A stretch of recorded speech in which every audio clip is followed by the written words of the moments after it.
নমস্কার প্রিয় শ্রোতা বন্ধুরা, রাধা কৃষ্ণ উইথ পিয়ালি চ্যানেলে আমি পিয়ালি আছি আজকে আপনাদের সাথে ভগবান শ্রীকৃষ্ণের মধুর বাণী তথা শ্রীমদ্ ভগবদ গীতা পাঠ করে শোনানোর জন্য। প্রিয় শ্রোতা বন্ধুরা, আশা করছি আপনারা সবাই ভালো আছেন এবং সুস্থ আছেন। প্রিয় শ্রোতা বন্ধুরা, শ্রীমদ্ ভগবদ গীতা পাঠ যা সকল স্তরের মানুষ এবং সর্বোপরি সকল মানুষকে কিন্তু শোনা বা পড়া উচিত। শ্রীমদ্ ভগবদ গীতা যা মানুষের চেতনায় জাগ্রত করতে পারে, শ্রীমদ্ ভগবদ গীতা যা মানুষের জীবন যাপন করার পদ্ধতিকে পরিবর্তন করতে পারে। প্রিয় শ্রোতা বন্ধুরা, শ্রীমদ্ ভগবদ গীতা যা মানুষের জীবন যাপনকে সম্পূর্ণভাবে পরিবর্তন করতে পারে। সুতরাং প্রিয় শ্রোতা বন্ধুরা, শ্রীমদ্ ভগবদ গীতা যা প্রত্যেকটি স্তরের মানুষ এবং সকল মানুষকে পড়া বা শোনা উচিত। সুতরাং প্রিয় শ্রোতা বন্ধুরা, আসুন তাহলে আমরা শ্রীমদ্ ভগবদ গীতা থেকে এই জীবনের সারমর্ম এবং এই শ্রীমদ্ ভগবদ গীতার রস ও আচ্ছাদন করি। প্রিয় শ্রোতা বন্ধুরা, শ্রীমদ্ ভগবদ গীতা মোট 18টি অধ্যায়ে বিভক্ত এবং এই 18টি অধ্যায়ের মধ্যে দ্বিতীয় অধ্যায় হচ্ছে সাংখ্যযোগ এবং আজকের আলোচ্য বিষয় সাংখ্যযোগের 71 নং শ্লোক। প্রিয় শ্রোতা বন্ধুরা, 71 নং শ্লোকে ভগবান শ্রীকৃষ্ণ আমাদের কি বলেছেন, আসুন যার ব্যাখ্যা আপনাদের সাথে করি। সবাই শুনতে থাকুন শ্রীমদ্ ভগবদ গীতা পাঠ।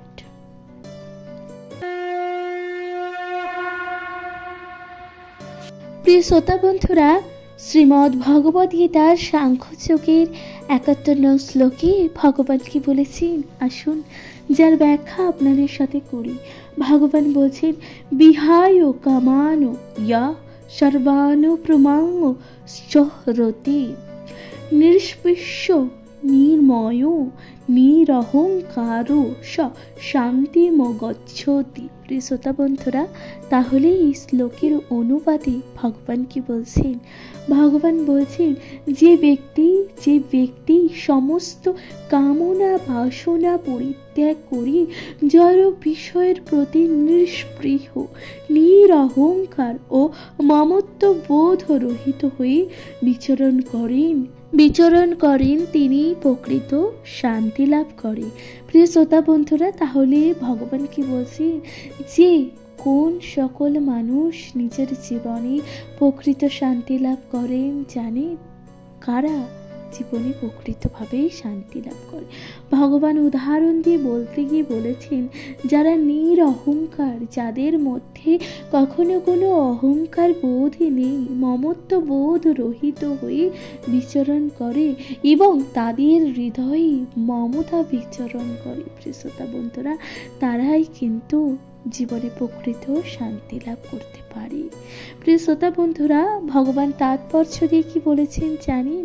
ভগবান এই তাৎপর্য দিয়ে বলেছে, নিষ্কাম হওয়ার অর্থ নিজের ইন্দ্রিয় তৃপ্তির জন্য কোনো কিছুই আকাঙ্ক্ষা না করা। অর্থাৎ যে ব্যক্তি নিষ্কাম, এর অর্থ কি? নিষ্কাম করার অর্থ হচ্ছে, হওয়ার অর্থ যে ব্যক্তি নিজের ইন্দ্রিয় তৃপ্তির জন্য কিছুই আকাঙ্ক্ষা করে না। অর্থাৎ আমাদের যে পঞ্চ ইন্দ্রিয় আছে, এই পঞ্চ ইন্দ্রিয়ের জন্য ব্যক্তি কখনোই কোনো রকম আকাঙ্ক্ষা কিন্তু করে না। পক্ষান্তরে ভগবান শ্রীকৃষ্ণকে সেবা করার কামনাই হচ্ছে প্রকৃত নিষ্কাম। প্রিয় শ্রোতা বন্ধুরা, এর পক্ষান্তরে ভগবান কি বলেছেন জানেন? ভগবান বলেছেন যে প্রকৃত ভগবানকে সেবা করার যে কামনা হচ্ছে, তা হচ্ছে প্রকৃত নিষ্কাম।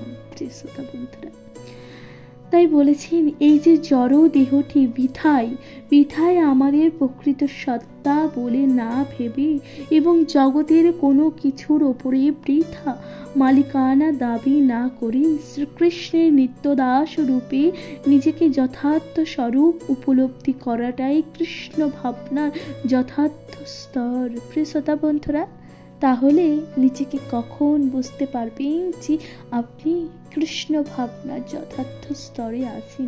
প্রিয় শ্রোতা বন্ধুরা, তাই ভগবান বলেছেন যে নিজেকে, এই যে আমাদের এই জড় দেহটি রয়েছে না, এই জড় দেহটি বৃথাই আমাদের প্রকৃত সত্তার কথা না ভেবে, আমরা কি পাবো বা কি পেতে চলেছি এই সকল কথা না ভেবে, এবং এই জগতের ওপর কোনো কিছুর ওপর বৃথা মালিকানা রাখা যাবে না।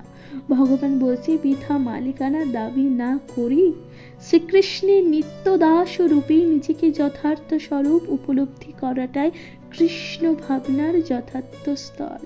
শ্রোতা বন্ধুরা, নিজেকে শ্রীকৃষ্ণের চরণে সম্পূর্ণভাবে অর্পণ করাটাই নিত্য দাস রূপে কৃষ্ণ ভাবনার যথার্থ স্তর। যথার্থ এই স্তরে স্থিতি হয়ে জানা চায় যে যেহেতু শ্রীকৃষ্ণ সব কিছুরই অধীশ্বর, তাই তাকে সন্তুষ্ট করবার জন্য সব কিছুই তার সেবার উৎসর্গ করা উচিত। প্রিয় শ্রোতা বন্ধুরা, এই যে জড় জগতের সমস্ত কিছুর অধীশ্বর কে? বাসুদেব শ্রীকৃষ্ণ।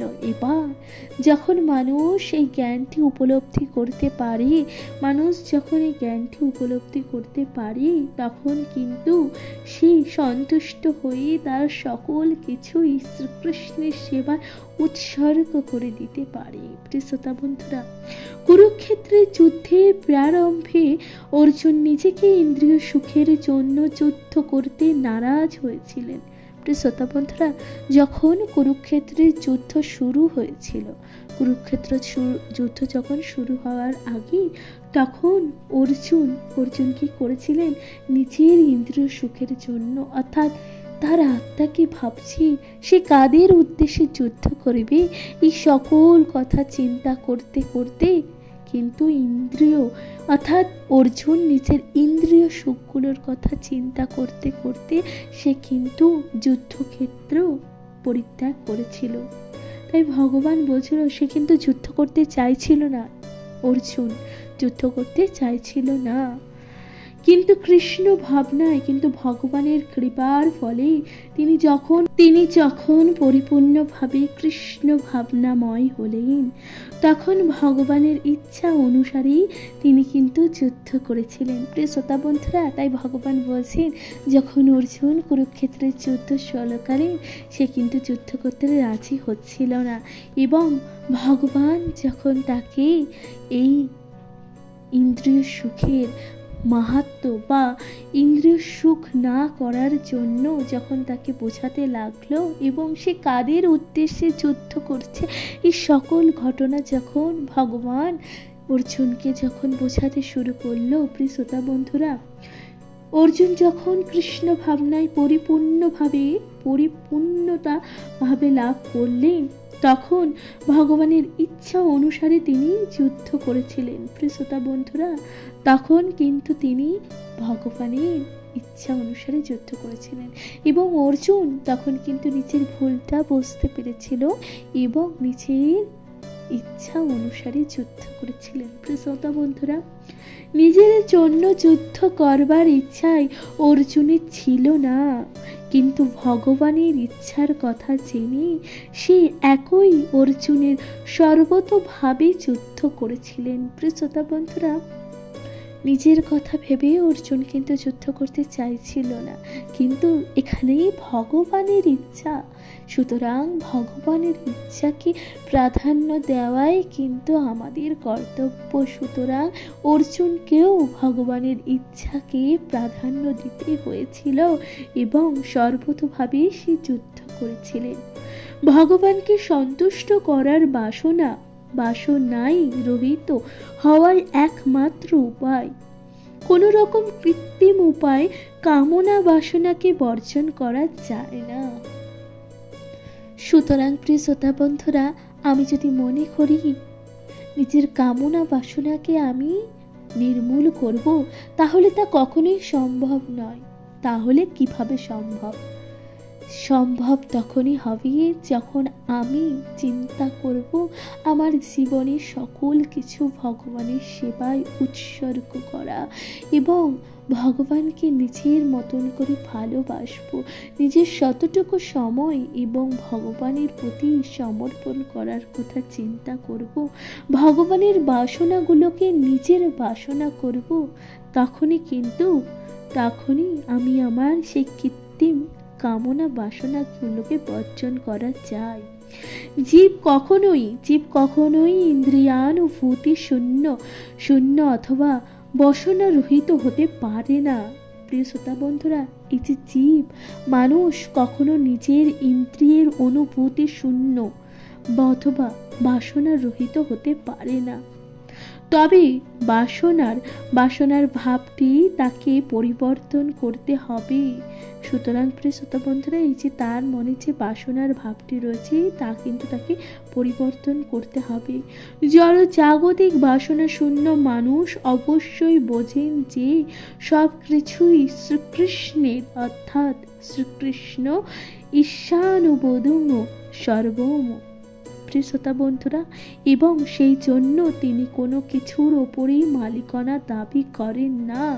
অর্থাৎ এই যে জড় জগতের মানুষেরা এটা অবশ্যই বোঝেন যে এই সকল কিছু, এই জগৎ সংসারে যা ঘটনা ঘটছে সকল কিছুই কিন্তু বাসুদেব শ্রীকৃষ্ণের ইচ্ছাতেই হচ্ছে।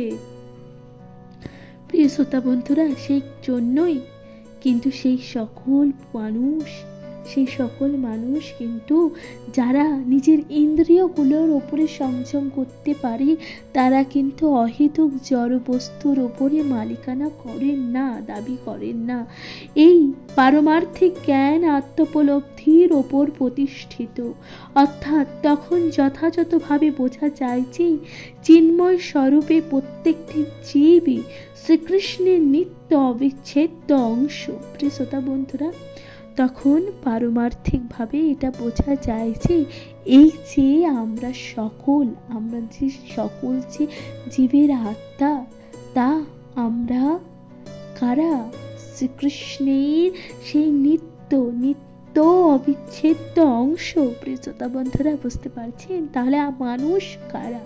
এই সকল জীব জগৎ হচ্ছে ভগবান বাসুদেব শ্রীকৃষ্ণের নিত্য অবিচ্ছেদ্য অংশ, এবং তাই জীবের নিত্য স্থিতি কখনোই শ্রীকৃষ্ণের সমান বা তার চেয়ে বড় নয়। প্রিয় শ্রোতা বন্ধুরা, তাই যে জীবের নিত্য স্থিতি তাই কখনোই শ্রীকৃষ্ণের সমান কিংবা তার চেয়ে বড় হয় না। কৃষ্ণ ভাবনামৃতের এই উপলব্ধি প্রকৃত শান্তি লাভের মূল নীতি। সুতরাং যারা কৃষ্ণ ভাবনায় রত থাকেন তারা নিজের জীবনে এক পরম শান্তি অনুভব করতে পারেন। তো শ্রোতা বন্ধুরা, তাহলে এখানেই সমাপ্ত হচ্ছে ৭১ নং শ্লোক। ৭১ নং শ্লোকের সারমর্ম কি? যেখানে ভগবান বলছেন যে সকল মানুষ কৃষ্ণ ভাবনায় রত থাকবে, কৃষ্ণকে সর্বস্ব দিয়ে উজাড় করবে, তারা কিন্তু প্রকৃত শান্তি লাভ খুঁজে পান। শ্রোতা বন্ধুরা, ভগবান আমাদের এইভাবেই বলেছে। শ্রোতা বন্ধুরা, তাহলে এরপর আপনাদের সাথে আলোচনা করতে চলেছি ৭২ নং শ্লোক। ৭২ নং শ্লোকে ভগবান শ্রীকৃষ্ণ কি বলেছেন আসুন যার ব্যাখ্যা আপনাদের সাথে করি। প্রিয় শ্রোতা বন্ধুরা, তাহলে শুনতে থাকুন ৭২ নং শ্লোকে যেখানে বাসুদেব শ্রীকৃষ্ণ কি বলেছেন আসুন।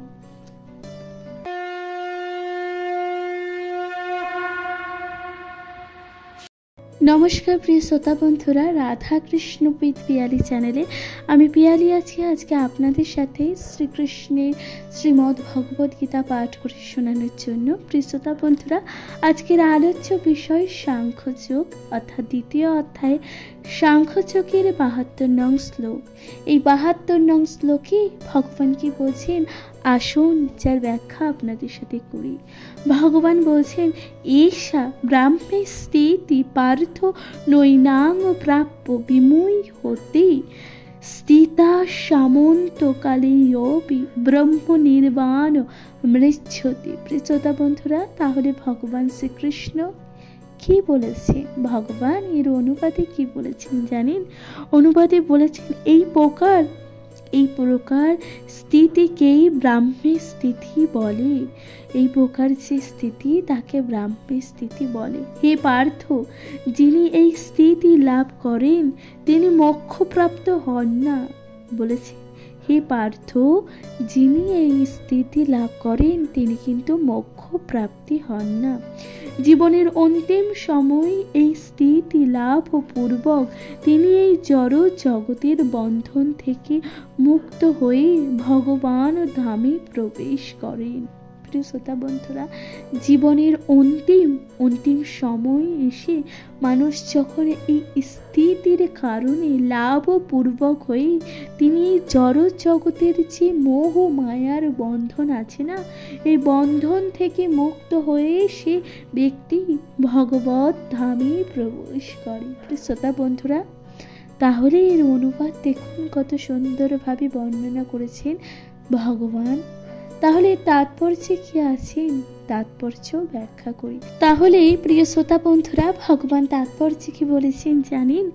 ভগবান বলছেন, কৃষ্ণ ভাবনামৃত বা ভগবত পরায়ণ দিব্য জীবন এক মুহূর্তের মাধ্যমে লাভ করা সম্ভব। তাহলে ভগবান বলছেন, এই যে কৃষ্ণের কথা ভাবা বা কৃষ্ণ ভাবনামৃত বা এই ভগবত পরায়ণ দিব্য জীবন, তা কিন্তু মানুষ মুহূর্তেই লাভ করতে পারেন। কিন্তু কিভাবে? আবার লক্ষ কোটি জীবনেরও এই স্তর লাভ করা সম্ভব নাও হতে পারে। আবার এমনও কিছু জীবন থাকে লক্ষ কোটি বছর তপস্যা করেও এমন একটি জীবন পাওয়া যায় না। প্রিয় শ্রোতা বন্ধুরা, যেখানে ভগবান বলছেন দেখুন কত সুন্দরভাবে আপনি চাইলে এক মুহূর্তে কৃষ্ণ ভাবনামৃত বা ভগবত গীতার কিন্তু এই দিব্য জীবন মুহূর্তেই লাভ করতে পারেন। আবার অন্যদিকে আপনি লক্ষ কোটি বছরও তপস্যা করেও কিন্তু এই জীবন পেতে পারবেন না। কিন্তু কি জন্য? ভগবান বলছেন, এই জীবন লাভ করতে হলে কেবল পরম সত্যকে উপলব্ধি পূর্বক গ্রহণ করতে হবে। এই যে জীবনকে যদি আমরা লাভ করতে চাই, তাহলে এই যে পরম সত্য, এই আমাদের জীবনের পরম সত্য কি তা আমাদের উপলব্ধি করতে হবে। আমাদের জীবনে পরম সত্য একটাই, কি জানেন? জন্ম মৃত্যু, তাই না? এই সত্যকে উপলব্ধি পূর্বক আমাদের তা গ্রহণ করতে হবে। প্রিয় শ্রোতা বন্ধুরা, খটাঙ্গ মহারাজা তার মৃত্যুর মাত্র কয়েক মুহূর্ত পূর্বেই ভগবানের চরণাবিন্দে আত্মসমর্পণ করার ফলে জীবনের সেই পর্যায়ে উপনীত হয়েছেন। প্রিয় শ্রোতা বন্ধুরা, ভগবান উদাহরণ দিয়ে বলেছেন, দেখুন খটাঙ্গ মহারাজ ছিলেন যিনি কিনা তার জীবনের মৃত্যু আসন্ন অর্থাৎ মৃত্যুর আগে উপলব্ধি করতে পেরেছিলেন এবং সেই তৎক্ষণাৎ ভগবানের চরণে নিজেকে পুরোপুরিভাবে সমর্পণ করেছিলেন। প্রিয় শ্রোতা বন্ধুরা, তাই বলেছেন যে দেখুন যে নির্বাণ ও নির্বাণ কথাটির অর্থ হচ্ছে জীবের সমাপ্তি। এই যে নির্বাণ কথাটির কি অর্থ? জীবের সমাপ্তি, অর্থাৎ কোনো মানুষের মৃত্যু, তাই না? বৌদ্ধদের মতে জড় জীবনের সমাপ্তি হলে আত্মা অসীম শূন্যতায় বিলীন হয়ে যায়।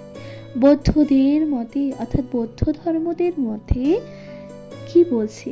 জীব বা জীবনের যদি সমাপ্তি হয়ে যায়, কোনো মানুষের যদি মৃত্যু হয়ে যায়, তাহলে আত্মা এই যে অসীম শূন্যতায় সে বিলীন হয়ে যায়, মিশে যায়, তাই না? ভগবান বলছেন, কিন্তু ভগবত গীতায় কিন্তু আমাদের সেই শিক্ষা দেয় না। ভগবত গীতায় দেখুন আমাদের কিন্তু সেই শিক্ষা দেয় না। ভগবত গীতা কি বলছে?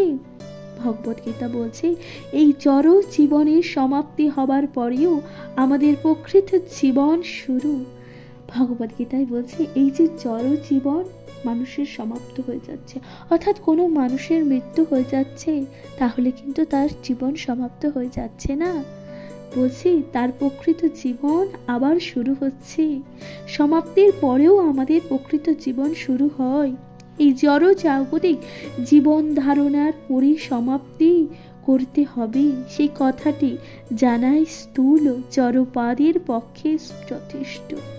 কিন্তু পারমার্থিক জীবনে উন্নত ব্যক্তি জানেন যে কি জানেন, এই যে জড় জীবনের পরে আরো একটি জীবন আছে। প্রিয় শ্রোতা বন্ধুরা, ভগবান তাই বলছেন, দেখুন এই যে পারমার্থিক জীবন আছে না, এই যে পারমার্থিক জীবনে উন্নত ব্যক্তি এটা জানেন যে এই জড় জীবনের পরেও আরো একটি জীবন আছে। এই জীবনের পরিসমাপ্তির পূর্বে সৌভাগ্যক্রমে কেউ যদি কৃষ্ণ ভাবনায় হতে পারেন, এই যে জীবন, এই যে আমাদের জীবনের কথা ভগবান বলছেন, এই জীবনের পরিসমাপ্তির পূর্বে মানে জীবন যখন শেষ হয়ে যায় বা জীবনে শেষ সময় যখন মানুষেরা আসে, সেই সময় পূর্বে যখন সৌভাগ্যক্রমে কেউ যখন কৃষ্ণ ভাবনায় হতে পারেন, কেউ যখন কৃষ্ণের কথা ভাবতে পারেন, তবে তিনি তৎক্ষণাৎ ব্রহ্ম নির্বাস স্তর লাভ করেন। তখন সে ব্যক্তি কিন্তু ব্রহ্মের নিবাস স্তর লাভ করতে পারে। ভগবত ধাম ও ভগবত সেবার মধ্যে কোনো পার্থক্য নেই। প্রিয় শ্রোতা বন্ধুরা, ভগবত ধাম কিংবা ভগবত সেবার মধ্যে কিন্তু কোনো পার্থক্য নেই, যেহেতু উভয় চিন্ময়।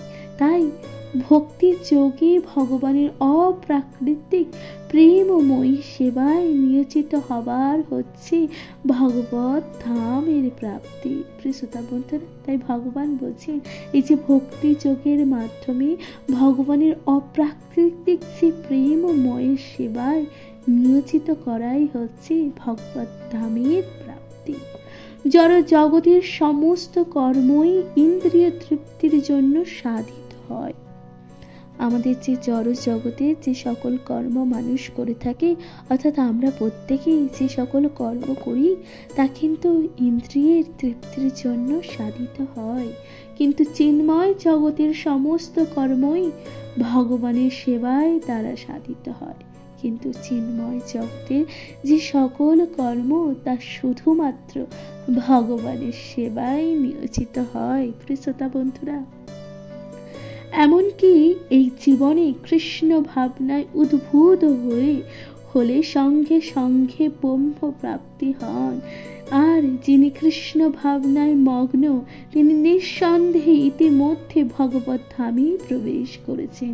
প্রিয় শ্রোতা বন্ধুরা, এমনকি অর্থাৎ ভগবান বলছেন কৃষ্ণ ভাবনায় যারা উদ্ভূত থাকেন, কৃষ্ণ ভাবনায় যারা উদ্ভূত হলে সঙ্গে সঙ্গে সে কিন্তু ব্রহ্ম প্রাপ্তি হয়। আর যিনি কৃষ্ণ ভাবনায় মগ্ন থাকেন তিনি নিঃসন্দেহে ইতিমধ্যে ভগবত ধামে প্রবেশ করেছেন। ব্রহ্ম কি? দেখুন বলছে ভগবান, ব্রহ্ম হচ্ছে জড় বস্তুর ঠিক বিপরীত। অর্থাৎ ব্রহ্ম হচ্ছে জড় বস্তুর ঠিক বিপরীত। তাই ব্রাহ্মী স্থিতি বলতে বোঝায় জড় জাগতিক স্তরের অতীত। ভক্তিযোগী ভগবানের সেবা সম্প্রদানে ভগবদ গীতায় মুক্ত স্তর রূপে স্বীকার করা হয়েছে। প্রিয় শ্রোতা বন্ধুরা, তাই ভগবান বলছেন ভক্তি যোগে ভগবানের সেবা সম্পাদন করার জন্য ভগবদ গীতায় মুক্ত স্তর রূপে যে স্বীকার করা হয়েছে তা কি? তাই বলছেন সগুণান সমিত তিষ্ঠিবান ব্রহ্ম ভূয়ান কল্পতে। তাই জড় বন্ধন থেকে মুক্তি হচ্ছে ব্রাহ্মী স্থিতি। তাই ভগবান কি বলছেন যে এই যে জড় জগৎ, এই যে জড় বন্ধন থেকে মুক্তি লাভের পথই হচ্ছে ব্রাহ্মী স্থিতি। শ্রীল ভক্তি বিনোদ ঠাকুর ভগবদ গীতায় 2য় অধ্যায়কে সমগ্র ভগবদ গীতায় সারাংশ বলে বর্ণনা করেছেন। তাহলে শ্রীল ভক্তি বিনোদ ঠাকুর ভগবদ গীতার 2য় অধ্যায় কি বলেছেন দেখুন, যে ভগবদ গীতার সারাংশ কিন্তু তিনি বর্ণনা করেছেন। ভগবদ গীতায় বিষয়বস্তু হচ্ছে কর্মযোগ, জ্ঞানযোগ ও ভক্তিযোগ। 2য় অধ্যায় কর্মযোগ ও জ্ঞানযোগের বিশদ বর্ণনা করা হয়েছে এবং সমগ্র গীতার সার ও মর্ম স্বরূপ ভক্তি যোগের আভাসও দেওয়া হয়েছে। ভগবান শ্রীকৃষ্ণ শ্রীল কি বলেছেন দেখুন, ইতি গীতার বিষয়বস্তু সারমর্ম পরিবেশিত বিষয়ক সাংখ্যযোগ নামে শ্রীমদ্ ভগবদ গীতার দ্বিতীয় অধ্যায় ভক্তি বেদান্ত তাৎপর্য সমাপ্ত। প্রিয়তা বন্ধুরা, তাহলে এখানেই সমাপ্ত হচ্ছে দ্বিতীয় অধ্যায়ের সাংখ্যযোগ। প্রিয়তা বন্ধুরা, দ্বিতীয় অধ্যায় এখানেই সমাপ্ত হচ্ছে। দেখুন, গীতার বিষয়বস্তু সারমর্ম পরিবেশিত বিষয় সাংখ্যযোগ নামক শ্রীমদ্ ভগবদ গীতার দ্বিতীয় অধ্যায় ভক্তি বেদান্ত তাৎপর্য এখানেই সমাপ্ত হচ্ছে। প্রিয়তা বন্ধুরা, তাহলে দ্বিতীয় অধ্যায় যা অত্যন্ত সুন্দর এবং যা আমরা বুঝতে পারি, তাই না, যে যারা কৃষ্ণ ভাবনা রত থাকবে সে সকল মানুষ জীবনে কতটা সুখী শান্ত অনুভব করতে পারে, সুখ শান্তি অনুভব করতে পারে এবং নিজের পঞ্চ ইন্দ্রিয়কে কিভাবে নিজের নিয়ন্ত্রণে আনতে হবে প্রিয়তা বন্ধুরা, তা কিন্তু আমরা এই দ্বিতীয় অধ্যায় থেকেই জানতে পারি। প্রিয়তা বন্ধুরা, আপনাদের এই দ্বিতীয় অধ্যায় অর্থাৎ সাংখ্যযোগ কেমন লেগেছে তা অবশ্যই আপনাদের গুরুত্বপূর্ণ মতামত দিয়ে জানাতে ভুলে যাবেন না। প্রিয়তা বন্ধুরা, এরপর আপনাদের সাথে আলোচনা করছি তৃতীয় অধ্যায় শ্রীমদ্ ভগবদ গীতার তৃতীয় অধ্যায় কর্মযোগ। প্রিয়তা বন্ধুরা, এরপর আপনাদের সাথে আলোচনা করছি অর্থাৎ পাঠ করে শোনাচ্ছি শ্রীমদ্ ভগবদ গীতার তৃতীয় অধ্যায় কর্মযোগের প্রথম শ্লোক। প্রথম শ্লোকে ভগবান কি বলছেন আসুন যার ব্যাখ্যা করি। প্রিয়তা বন্ধুরা,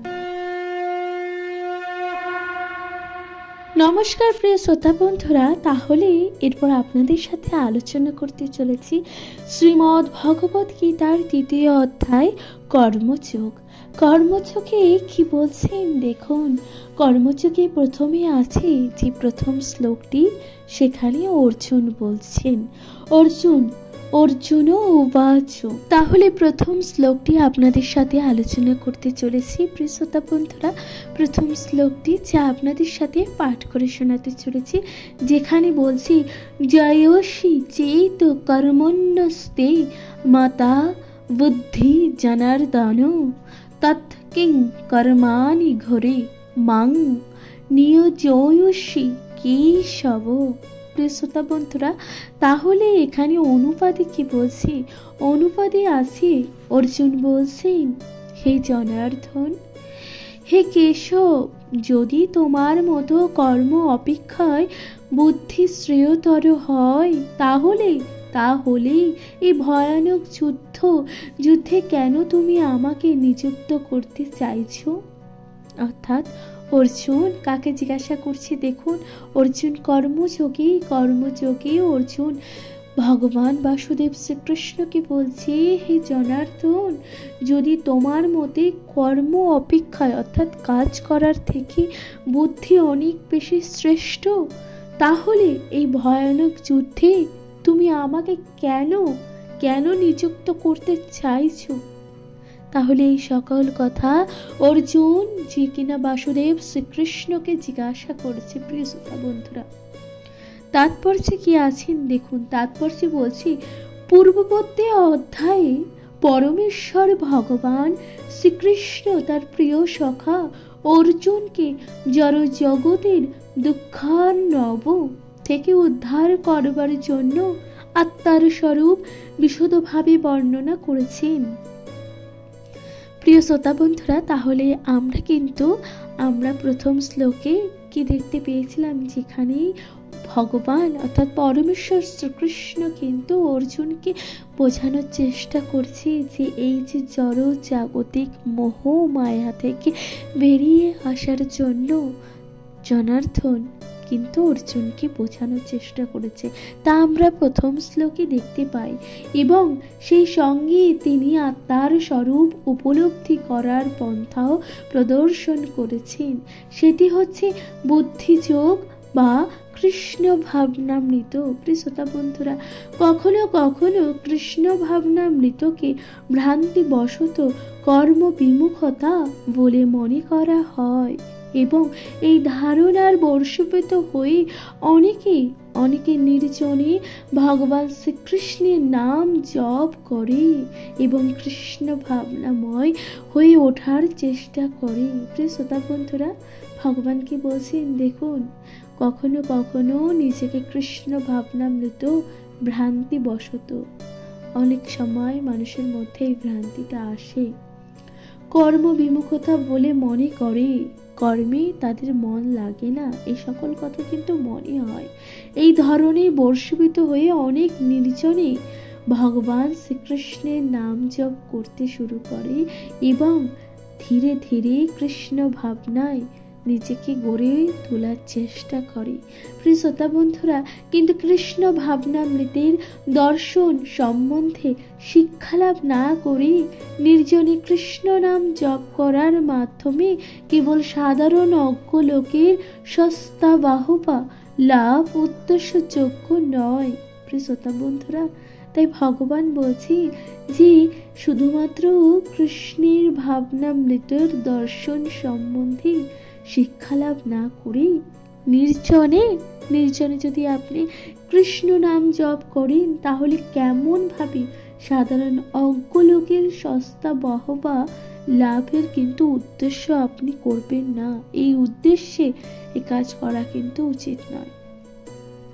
ভগবান তাই বলছেন, অর্জুন ও বুদ্ধি যুগ বা কৃষ্ণ ভাবনামৃতকে কর্ম জীবন থেকে অবসর নেবার নামান্তর বলে বিবেচনা করেছেন বলে নির্জনে কৃষ্ণ সাধনা এবং তপশ্চর্যা এবং জীবন যাপন বলে মনে করেছিলেন। শ্রোতা বন্ধুরা, অর্জুন যখন বুঝতে পেরেছিল যে বুদ্ধিযোগ বা কৃষ্ণ ভাবনামৃত কর্মজীবন থেকে অবসর নেওয়ার জন্য অর্জুন কি করেছিলেন, যে অর্জুন নির্জনে কৃষ্ণের কথা, কৃষ্ণ সাধনা এবং তপস্যার মাধ্যমে জীবন যাপন অতিবাহিত করার কথা মনে করেছিলেন। প্রিয় শ্রোতা বন্ধুরা, সুতরাং অর্জুন নিজের জীবন থেকে অবসর নেওয়ার জন্যই বাসুদেব শ্রীকৃষ্ণের নাম জপ কিন্তু করার কথা নির্জনে মনে করেছিলেন।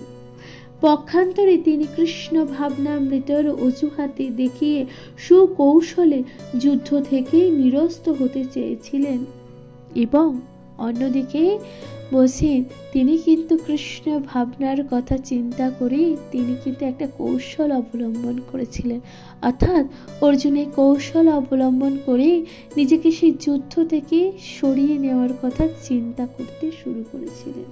কিন্তু নিষ্ঠাবান শিষ্যের মতন তিনি বিষয়টি তার গুরুদেব ভগবান শ্রীকৃষ্ণের কাছে উপস্থাপন করেন, তার কর্তব্য সম্বন্ধে জানতে চাইলেন। কিন্তু তিনি কাকে গুরু বলে সম্বোধন করেছিলেন? বাসুদেব শ্রীকৃষ্ণকে। এবং একজন নিষ্ঠাবান শিষ্যের কি কর্তব্য থাকে? সকল কর্ম করার পূর্বে তার গুরুর থেকে আজ্ঞা নেওয়া। সুতরাং এই কর্মটি করার আগে সে কিন্তু তার গুরুকে স্বয়ং বাসুদেব শ্রীকৃষ্ণের থেকে আজ্ঞা নিতে চেয়েছিলেন। প্রিয় শ্রোতা বন্ধুরা, এবং সে সম্বন্ধে তিনি বিষয়টি জানাতে চাইছিলেন এবং চাইলেনও। উত্তরে ভগবান শ্রীকৃষ্ণ এই 3য় অধ্যায়ে তাকে কর্মযোগ বা কৃষ্ণ ভাবনাময় কর্ম সম্বন্ধে ব্যাখ্যা করেই শোনান।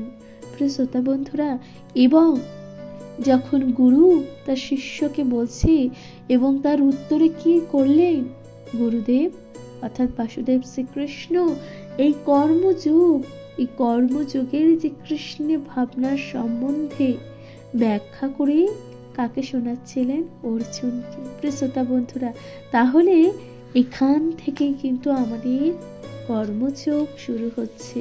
প্রিয় শ্রোতা বন্ধুরা, তাহলে প্রথম শ্লোকে আমরা এটা জানতে পারলাম যে বাসুদেব শ্রীকৃষ্ণ এই কর্মযোগে কর্ম করার কর্তব্য এবং কৃষ্ণ ভাবনার কথা অর্জুনকে কি সুন্দরভাবে বর্ণনা করতে চলেছি। তা কিন্তু আমরা পরবর্তী শ্লোকগুলোতেই দেখতে পাবো এবং শুনতে পাবো। প্রিয় শ্রোতা বন্ধুরা, এখানেই প্রথম শ্লোক সমাপ্ত হচ্ছে কর্মযোগে।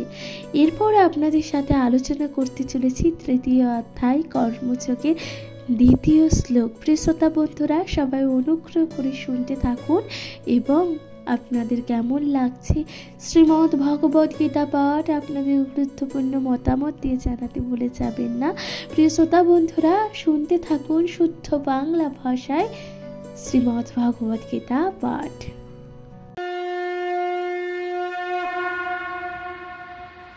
প্রিয় শ্রোতা বন্ধুরা, শ্রীমদ্ ভগবদ গীতার দ্বিতীয় অধ্যায় কর্মযোগের দ্বিতীয় শ্লোকে ভগবান কি বলছেন দেখুন। বলছেন, ব্যামি শ্রেণীব বাক্যন বুদ্ধিং মোহয় শ্রীবমি তদ কং বদ নিশ্চিন্তং যেন শ্রয়ণ অমাপন্নয়াম। প্রিয় শ্রোতা বন্ধুরা, তাহলে এর অনুবাদে কি আছে? অনুবাদে বলছি, তোমার তথ্যবোধক বাক্যের দ্বারা আমার বুদ্ধি বিভ্রান্ত হচ্ছে, তাই দয়া করে আমাকে নিশ্চিতভাবে বলো কোনটি আমার পক্ষে সর্বাপেক্ষা কল্যাণকর। প্রিয় শ্রোতা বন্ধুরা, ভগবান কি বলছেন দেখুন। ভগবান বলছেন এরপর এর তাৎপর্য কি বলছি। তাৎপর্য বলছি, ভগবদ গীতার ভূমিকা স্বরূপ পূর্ববর্তী অধ্যায়ে সংখ্যাযোগ এবং বুদ্ধিযোগ, ইন্দ্রিয় সংযম, নিষ্কাম কর্ম এবং কনিষ্ঠ ভক্তির স্থিতি আদি বিভিন্ন পন্থা নিয়ে আলোচনা করা হয়েছে। প্রিয় শ্রোতা বন্ধুরা, সেগুলোই সব অসংলগ্নভাবে পরিবেশিত হয়েছে। প্রিয় শ্রোতা বন্ধুরা, ভগবান কি বলছেন তাহলে দেখুন। ভগবান বলছেন, ভগবদ গীতার ভূমিকা স্বরূপ পূর্ববর্তী অধ্যায়গুলোতে আমরা কি কি লক্ষ্য করতে পেরেছি। আমরা কিন্তু সাংখ্যযোগ, বুদ্ধিযোগ ও ইন্দ্রিয় সংযম, নিষ্কাম কর্ম এবং কনিষ্ঠ ভক্তি স্থিতি আদি পন্থা নিয়ে আলোচনা করা নিয়ে গেছি এবং সেগুলো সবই অসংলগ্নভাবে পরিবেশিত হয়েছিল। প্রিয় শ্রোতা বন্ধুরা, সেই সকল বিষয়গুলো কিন্তু অসংলগ্নভাবে পরিবেশন করা হয়েছে। কর্মত্যাগ এবং উপলব্ধির জন্য এই বিষয়ে আরও সুবিন্যস্ত নির্দেশাবলীর একান্ত প্রয়োজন। সুতরাং অর্জুন আপাত বিভ্রান্তিকর বিষয়গুলো আরও সরল করতে চাইছেন। প্রিয় শ্রোতা বন্ধুরা, তাহলে এখানে অর্জুন কি করতে চাইছেন? অর্জুন আপাত যে বিভ্রান্তিকর বিষয়গুলো তারও সরল করতে চাইছেন, যাতে সাধারণ মানুষেরা কোনো রকম অপব্যাখ্যা ছাড়াই সেগুলো গ্রহণ করতে পারে। যদিও কথার জাল বিস্তার করে অর্জুনকে বিভ্রান্ত করার কোনো উদ্দেশ্যই কিন্তু শ্রীকৃষ্ণের ছিল না। প্রিয় শ্রোতা বন্ধুরা, তাহলে কি বলছে দেখুন। বলছে, যদিও কথার জাল বিভ্রান্ত করে অর্জুনকে কিন্তু বিভ্রান্ত করার কোনো উদ্দেশ্যই শ্রীকৃষ্ণের ছিল না, কিন্তু নিষ্ক্রিয়তা অথবা সক্রিয় সেবা কোনোভাবেই অর্জুন কৃষ্ণ ভাবনামৃতর পন্থা অনুসরণ করতে পারছিলেন না। প্রিয় শ্রোতা বন্ধুরা, কিন্তু এই যে নিষ্ক্রিয়তা অথবা সক্রিয় সেবা কোনোভাবেই অর্জুন কৃষ্ণ ভাবনামৃতের পন্থা অনুসরণ করতে পারছিলেন না। পক্ষান্তরে বলা হয় যে ভগবদ গীতার রহস্য উপলব্ধি করার উদ্দেশ্যে গভীরভাবে আগ্রহী শিক্ষার্থীদের জন্য অর্জুন নানান রকম প্রশ্ন করে এবং কৃষ্ণ ভাবনামৃতের পথকে সুগম করে তুলেছেন। প্রিয় শ্রোতা বন্ধুরা, তাহলে পক্ষান্তরে কি বলছেন?